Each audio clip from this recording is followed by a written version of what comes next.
प्राप्ति में जो है पितर दोष जिनको लग जाता है, अच्छा उनके यहाँ संतान नहीं होती। अच्छा तो पितर दोष आपके गया जी में पितर दोष दूर होता है। जी वहाँ पर एक गयासुर नाम का राक्षस, उसने बहुत ही तपस्या किया तो अच्छा भगवान को प्रसन्न किया।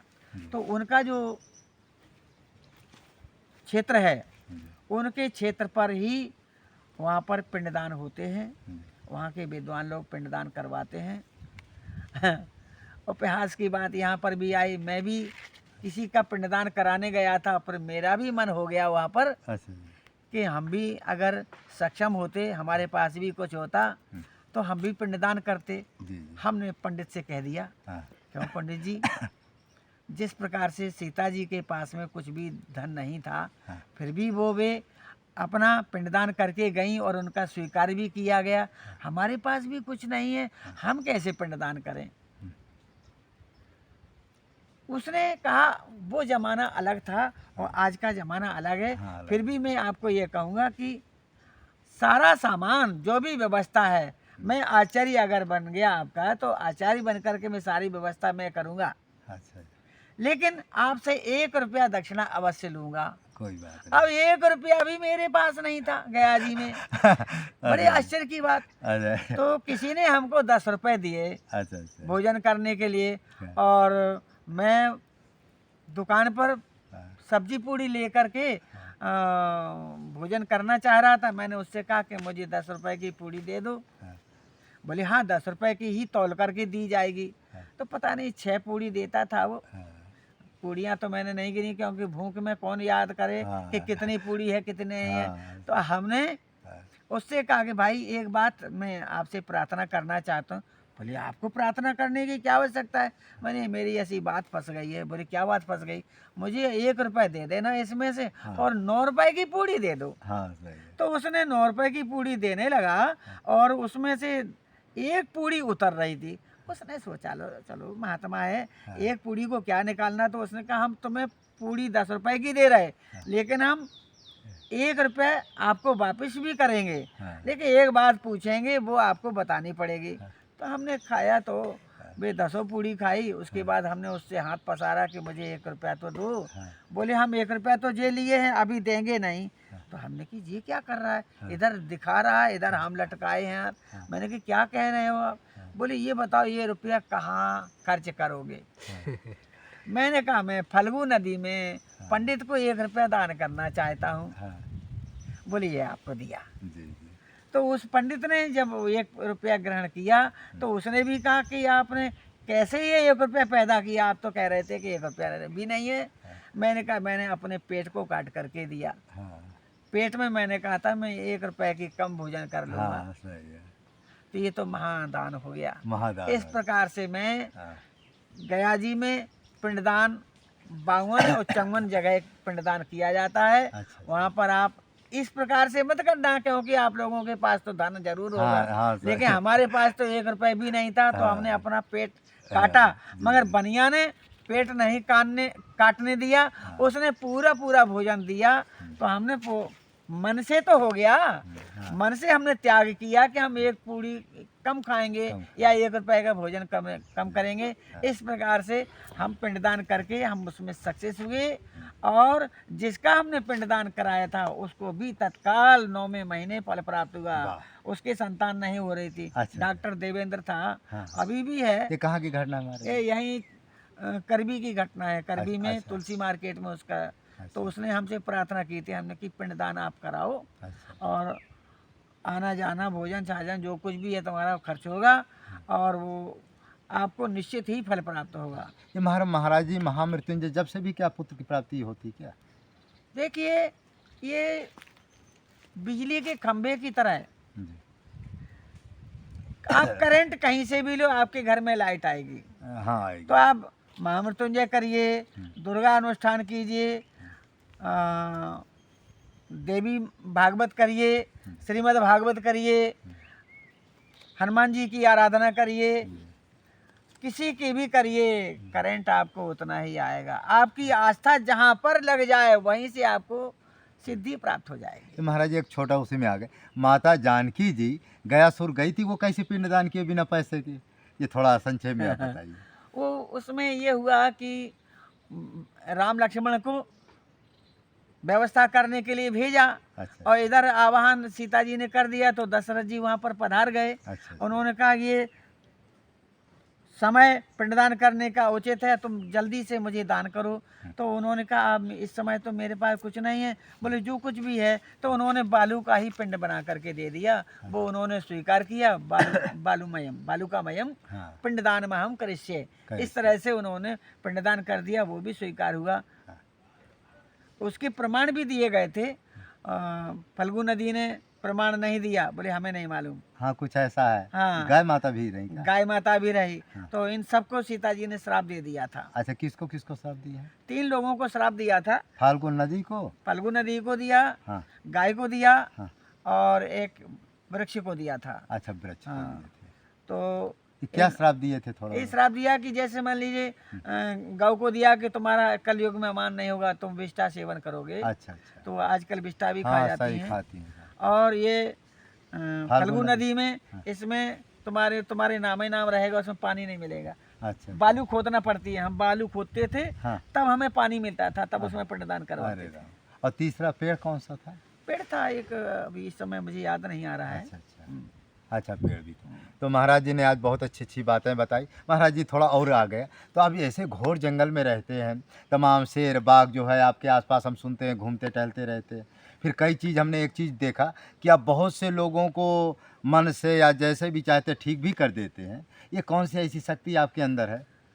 मन की बात तो ये है कि मन अगर आपका दृढ़ है, जी तो आप ये छोटी मोटी चीज़ों को क्या कहते हैं, भगवान भी आपके सामने आएगा और आपसे पूछेगा आपको क्या चाहिए। लेकिन भगवान है तो ये सर्व जगतमय ब्रह्म है, लेकिन आपको अगर ध्यान करना है कि हमें तो हाथी के रूप में दर्शन करना है, हमें शेर के रूप में दर्शन हो गया, तो मैं तो क्या इतना अच्छा रहा कि पीछे हम बगई जो है, ऐसा कुछ नहीं करते। मैंने भयभीत बहुत हो गया था। अच्छा अच्छा। हाँ। तो महाराज जी एक और प्रश्न है कि आप जो जंगल की जड़ी बूटी खा करके आप रहते हैं, तो उस में क्या क्षुधा प्यासा आपके शांत रहती है? क्षुधा शांत नहीं, इसके अलावा भी आपका शरीर भी पुष्ट रहता है। अच्छा अच्छा। हाँ, उस जड़ी को खा लेने से हाँ। 1 हफ्ते तक तो आप कुछ भी ना खाओ तो भी चलेगा, अच्छा। पानी भी ना पियो तो भी चलेगा। वाह। हाँ, और ये आपको यहाँ कहीं भी मिल सकती हैं। गंगा किनारे ज़्यादा रहती हैं, और कई प्रकार के रोगों को दूर करने वाली चीज़ें भी हैं। ये आपके पीछे एक जड़ी लगी हुई है, कांटे जिसमें लगे हैं। कौन सी? इससे ये जो दिख रही है, अच्छा अच्छा। इसको अगर खा लेंगे हाँ। तो ज़्यादा से ज़्यादा 1 तोला, हाँ। तो आपकी जो है भूख भी शांत हो जाएगी। हाँ। और ये वृक्ष है। हाँ, ये वाह। और शरीर भी पुष्ट रहेगा, अच्छा। पाचन क्रिया बढ़िया रहेगी। किसी भी प्रकार के दर्द हो शरीर में, उत्तराखंड में एक जड़ी है, उसको अगर इतना सा 1 टुकड़ा के बराबर खा लिया,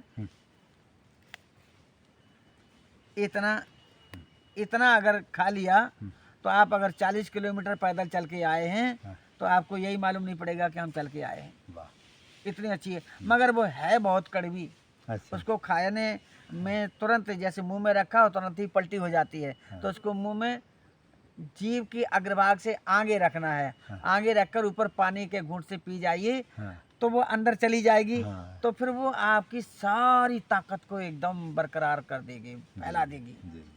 महाराज जी एक चीज़ और हमने देखा कि आप व्यक्ति को देखते ही उसका भूत भविष्य सब बता देते। ये कौन सी ऐसी विद्या है, क्या है ऐसी शक्ति आपके अंदर? ये विद्या भी है, इसके लक्षण भी हैं। अच्छा। कि हाथ बांध करके बैठा है, हाँ ऐसे घुटने ऊपर उठाए बैठा है, तो उसके क्या लक्षण हैं। अच्छा। उसका चित्त कहीं और है। उसकी मुखाकृति, एक व्यक्ति की मुखाकृति 36 प्रकार से बदली जा सकती है।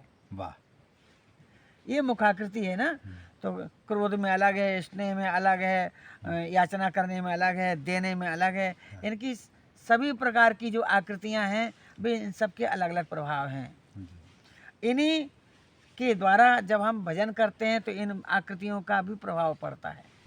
हाँ, इसलिए हमें इसमें बड़ा शोध करना पड़ता है, बहुत ही चिंतन करना पड़ता है, तब हम इस कैटेगरी में पहुंच पाते हैं। जी। और एक चीज़ और कि महाराज जी, आप ज्योतिष का भी कुछ ज्ञान रखते हैं क्या?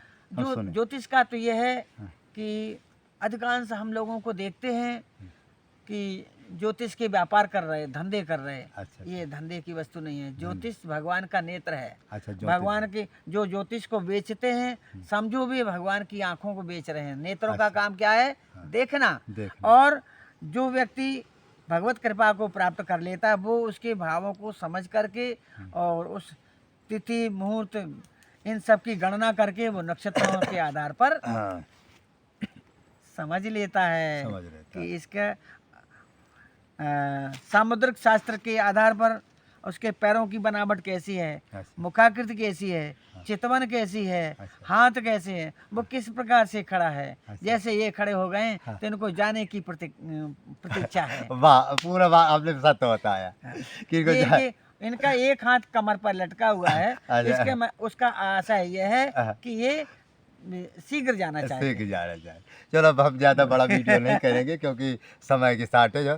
तो महाराज जी आज बहुत अच्छी अच्छी बातें हम लोगों को बताएं। भगवान की हमारे ऊपर कृपा कि ऐसे संतों के दर्शन मिल जाते हैं, नहीं तो इनके दर्शन जो बड़े बड़े यूट्यूबर घूम रहे हैं, नारद जी किसी को दर्शन देते भी ना, मिलते भी नहीं, क्योंकि इनका पता किसी को नहीं पता है और हमको भी पूरा नहीं पता है। तो आप लोगों को बहुत बड़ी कृपा है कि ऐसे महापुरुष के आप लोगों को दर्शन हुए और हमको हमारे आश्रम में भी बड़े बड़े सिद्ध आते थे, हमको दर्शन देकर अंतर ध्यान हो। ऐसे महापुरुष के दर्शन हमको पहले भी होते थे, आज भी, और इन ऐसे महापुरुष के स्वाभाविक हमको दर्शन मिल जाता है।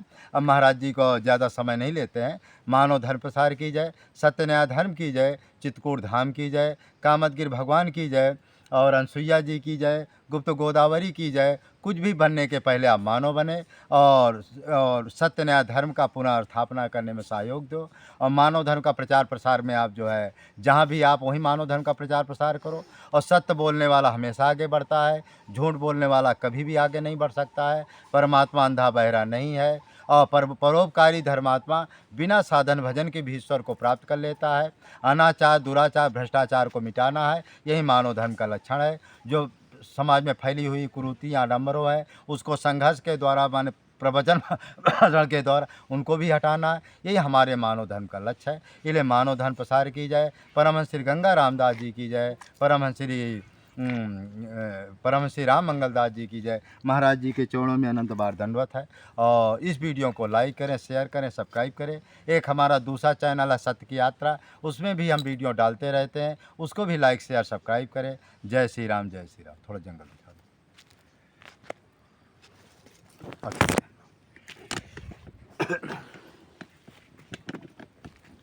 यहाँ भी 3-4 कीड़ा काट गए। कोई बात नहीं।